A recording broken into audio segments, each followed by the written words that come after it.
ಇನ್ನು ಮತ್ತೊಂದು ಕಡೆ ಮುಖ್ಯಮಂತ್ರಿ ಡಿಕೆ ಶಿವಕುಮಾರ್ ಅವರು ಇವತ್ತು ದೆಹಲಿಯಲ್ಲಿ ಕರ್ನಾಟಕದ ಸಂಸದರ ಸಭೆ ಕರೆದಿದ್ದಾರೆ. ದೆಹಲಿಯ ಕರ್ನಾಟಕ ಭವನದಲ್ಲಿ ರಾಜ್ಯದ ಸಂಸದರ ಸಭೆ ಕರೆದಿದ್ದಾರೆ ಸಿಎಂ ಡಿಕೆ ಶಿವಕುಮಾರ್ ಅವರು.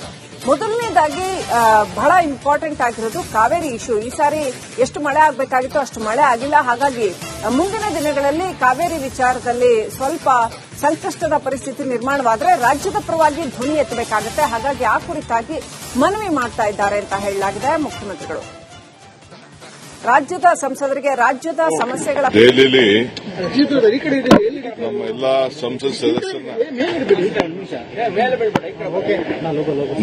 ಸಂಸತ್ ಸದಸ್ಯರನ್ನ ಭೇಟಿ ಮಾಡ್ತಾ ಇದ್ದೀನಿ.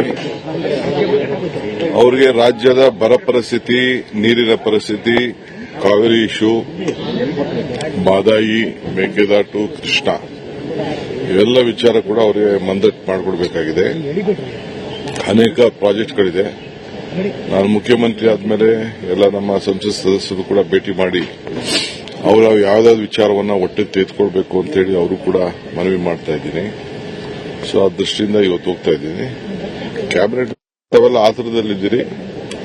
ಐ ಥಿಂಕ್ ಈ ವಾರದೊಳಗೆ ಕಂಪ್ಲೀಟ್ ನಾನು ಎಲ್ಲಾ ಎಕ್ಸೈಸ್ ನ ಫೈನಲೈಸ್ ಮಾಡ್ತೀನಿ. ನಾನು ದೆಹಲಿಯಲ್ಲಿ ನಮ್ಮ ಎಲ್ಲಾ ಸಂಸತ್ ನಮ್ಮ ಪ್ರತಿನಿಧಿ ಅಭಿಷೇಕ್ ಲೈವ್ ಕನೆಕ್ಟ್ ಆಗಿದ್ದಾರೆ. ಅಭಿಷೇಕ್, ಇವತ್ತು ದೆಹಲಿನಲ್ಲಿ ಒಂದು ಸಂಪುಟ ವಿಸ್ತರಣೆ ಕುರಿತಾಗಿ ಅಂತಿಮ ನಿರ್ಧಾರಗಳನ್ನ ಕೈಗೊಳ್ಳಲಾಗುತ್ತೆ. ಇವತ್ತೇ ಅನೌನ್ಸ್ ಮಾಡ್ತಾರಾ ಅನ್ನುವಂಥದ್ದು ಒಂದು. ಎರಡನೇದಾಗಿ ರಾಜ್ಯದ ಸಂಸದರನ್ನ ಮುಖ್ಯಮಂತ್ರಿಗಳು ಭೇಟಿ ಆಗ್ತಾ ಇದ್ದಾರೆ. ಅಂದ್ರೆ ಕೇಂದ್ರದ ಜೊತೆ ಸ್ವಲ್ಪ ಸಮನ್ವಯದಲ್ಲಿ ಹೋಗೋ ರೀತಿನಲ್ಲೇನೆ ಡಿಕೆ ಶಿವಕುಮಾರ್ ಅವರು ಡೇ ಒನ್ ಇಂದ ನಡ್ಕೊಂಡು ಬರ್ತಾ ಇರೋದು. ಸೊ ಆದರೂ ರಾಜ್ಯದ ಹಿತಾಸಕ್ತಿಯನ್ನು ಕಾಪಾಡಿಕೊಳ್ಳೋದಕ್ಕೆ ಅಂತ ಸಂಸದರ ಜೊತೆಗೆ ಮಾತುಕತೆ. ಯಾವೆಲ್ಲ ಇಶ್ಯೂಗಳು, ಕಾವೇರಿ ಸೇರಿದಂತೆ ಇನ್ನೂ ಯಾವೆಲ್ಲ ಇಶ್ಯೂಗಳು ಮುಂಚೂಣಿಗೆ ಬರಲಿದೆ ಅಂತ ಅನ್ಸುತ್ತೆ ಈ ಮಾತುಕತೆಯಲ್ಲಿ? ಏನು ಅಪ್ಡೇಟ್ ಇದೆ ಅಭಿಷೇಕ್?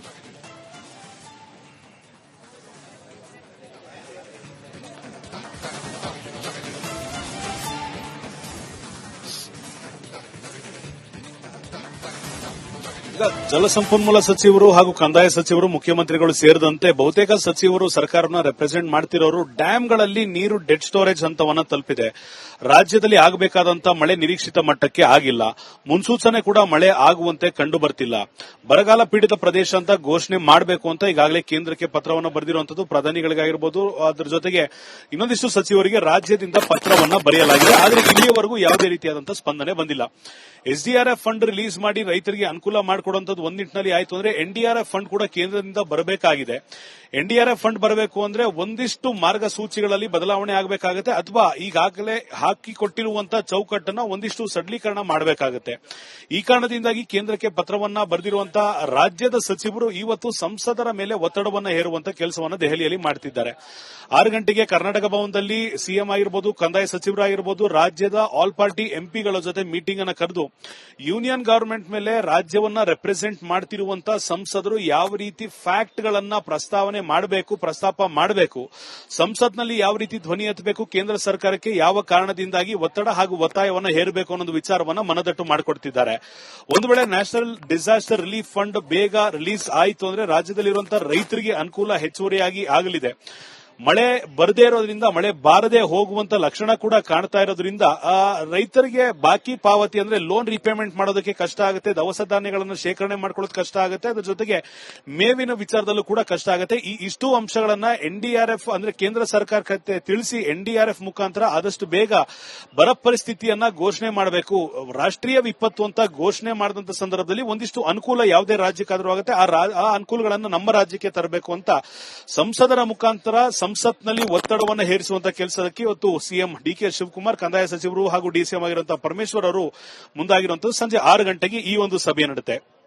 ಪರ್ಯಾಯವಾಗಿ ಹೈಕಮಾಂಡ್ ಜೊತೆ ಸಂಪುಟ ವಿಸ್ತರಣೆಗೆ ಮಾಜಿ ಸಿಎಂ ಇರಬಹುದು, ಹಾಲಿ ಸಿಎಂ ಇರಬಹುದು, ಪಕ್ಷದ ಅಧ್ಯಕ್ಷ ಇರಬಹುದು, ನಾನಾ ಸಚಿವರ ದಂಡು ಇವತ್ತು ದೆಹಲಿಗೆ ಈಗಾಗಲೇ ಹೊರಟಿರುವಂತಹ ತಂಡ ಇದೆ. ಈಗಾಗಲೇ ಅಲ್ಲಿ ಇರುವಂತಹ ತಂಡ ಇದೆ. ಸಚಿವಾಕಾಂಕ್ಷಿಗಳು ಕೂಡ ಇದ್ದಾರೆ. ಇದೇ ಸಂದರ್ಭದಲ್ಲಿ ಹೈಕಮಾಂಡ್ ಅನ್ನ ಭೇಟಿಯಾಗಲಿರುವಂತಹ ಆಡಳಿತ ಯಂತ್ರದಲ್ಲಿರುವ ಸಿಎಂ ಆಗಿರಬಹುದು, ಪಾರ್ಟಿಯನ್ನು ರೆಪ್ರೆಸೆಂಟ್ ಮಾಡ್ತಿರೋರಾಗಬಹುದು, ಹೈಕಮಾಂಡ್ಗೆ ಮತ್ತೊಂದು ಮನವರಿಕೆಯನ್ನು ಮಾಡೋರಿದ್ದಾರೆ. ಸಂಸದರ ಜೊತೆ ನಾವು ಈ ರೀತಿ ಮೀಟಿಂಗ್ ಮಾಡ್ತಾ ಇದ್ದೇವೆ, ಅವ್ರ ಕಡೆಯಿಂದ ಧ್ವನಿ ಎತ್ತದೇ ಹೋದಂತ ಸಂದರ್ಭದಲ್ಲಿ ಕಾಂಗ್ರೆಸ್ ಪಕ್ಷವಾಗಿ ಅಂದ್ರೆ ವಿರೋಧ ವಿರೋಧ ಪಕ್ಷವಾಗಿ ಸಂಸತ್ನಲ್ಲಿ ಯಾವ ರೀತಿ ನೀವು ಧ್ವನಿ ಎತ್ತಬೇಕು ಅನ್ನೋ ಒಂದು ಮನವಿಯನ್ನು ಕೂಡ ಹೈಕಮಾಂಡ್ ಮೇಲೆ ಒಂದು ಮನವಿಯನ್ನ ಇಡುವಂತ ನಿರೀಕ್ಷೆ ಇರುವಂತದ್ದು. ಆದ್ರೆ ಎರಡು ಪರ್ಯಾಯ ವಿಚಾರಗಳು, ಒಂದು ಬರ ಪರಿಸ್ಥಿತಿ, ಮತ್ತೊಂದು ಕಡೆ ಕ್ಯಾಬಿನೆಟ್ ವಿಸ್ತರಣೆ, ಎರಡೂ ಕಡೆ ಯಾವ ರೀತಿಯಾಗಿ ರಾಜ್ಯಕ್ಕೆ ಅನುಕೂಲ ಆಗಬೇಕೋ ಆ ನಿಟ್ಟಿನಲ್ಲಿ ಹೈಕಮಾಂಡ್ ಅನ್ನ ಮನವಿ ಮಾಡಿ ಅಂತ ಸಂಸದರಿಗೆ ಹೇಳುವಂತದ್ದು.